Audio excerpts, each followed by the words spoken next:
Great to see you, Sean. Thank you so much. And this is a phenomenal idea by President Trump that will be executed upon. In fact, I can confirm for you that the White House has already administered calls with the Bureau of Prisons, our counterparts at the Department of Justice, and our counterparts at the Department of Interior, because Alcatraz is now run by the National Park Service, and we know our great Secretary of Interior, Doug Burgum, is in charge of that. So the Bureau of Prisons has already confirmed that they are assessing next steps to reopen this notorious prison. And the reason for it is because President Trump is leaving no stone unturned to restore law and order to our country and to make it very clear to criminals, repeat offenders, not just illegal immigrant criminals, but also American citizens who have refused to comply with our nation's laws. If you have been repeatedly breaking the law, if you are in and out of prison, that is ending under this administration.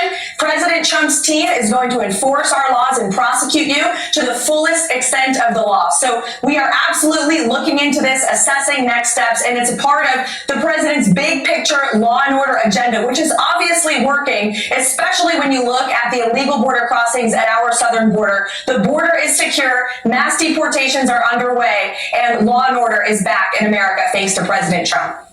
Karoline, what did you and the administration make of the Sinaloa cartel gang member interviewed on CNN? Why would they care what he thinks?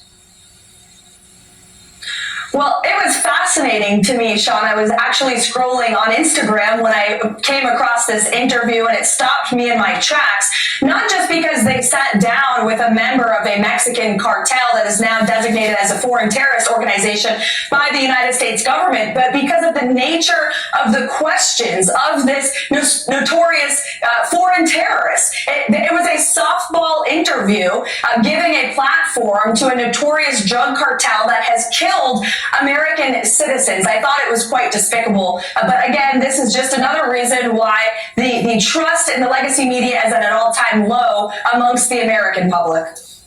Well, you know, Karoline, things are changing dramatically inside the press briefing room. You have a lot of new media that you have invited in. I thought it was very clever when you walk in the White House in the front gate, you see that there's sort of like a media row, and all the different networks have the little spot, and then behind them you put posters of people that committed the most heinous crimes against Americans. For most of those networks, that might be the first time that people are learning about the number of crimes, and murders and rapes and violent crimes committed by people, because they didn't really report on it that often. And then a lot of chatter today about, quote, the White House's own Drudge Report. You have decided to put out your own information that people can now bypass the media and go directly to what you're saying about the different issues and what the president's doing, a whole new approach to media. Tell me about it.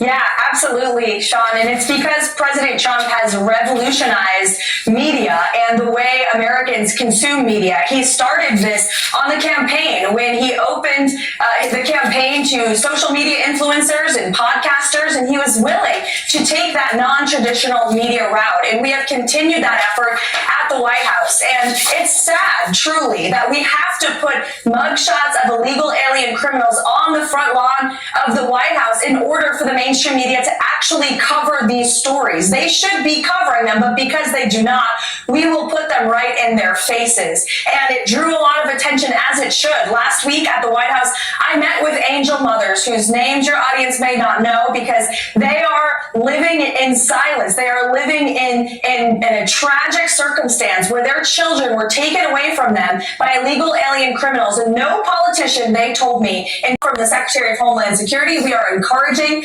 illegal aliens in the interior of our country to self-deport. ICE is conducting successful operations on the ground in communities across the country. But if you are here illegally, do the right thing and go home. This president and this administration are enforcing our nation's immigration laws on behalf of the law-abiding American citizens who want to trust our system of justice, but especially on behalf of those who have tragically lost their lives at the hands of violent illegal criminals. Last question. Wall Street had just had its longest winning streak since 2004. It has a slight dip today, but leading up to today.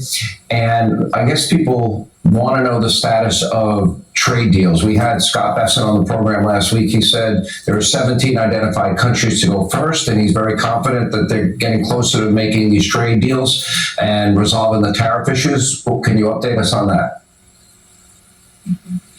The trade deals are continuing to move along in a positive and productive direction. The Secretary of Treasury, Secretary of Commerce, the President himself continue to be engaged on this every single day, keeping in mind the American worker and reshoring jobs here at home. You had a new announcement from the President yesterday.